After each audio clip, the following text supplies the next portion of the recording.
होली में भतीजावा के आइल बाड़ी मौसी घूमी घूमी लई कोन में बिनेली कुडौसी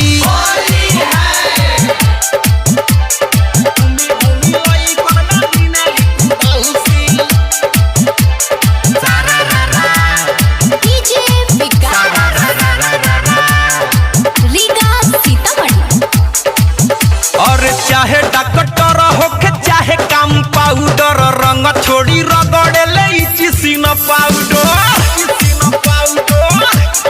आए हाय चाहे डॉक्टर होके चाहे काम पाउडर रंग छोड़ी रगड़े ले चिसिन पाउडर पारा पारी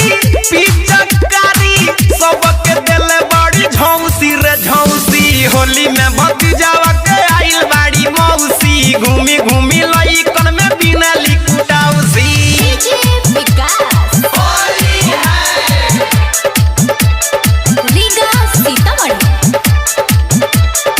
आप सुन रहे हैं अमित पटेल की आवाज में।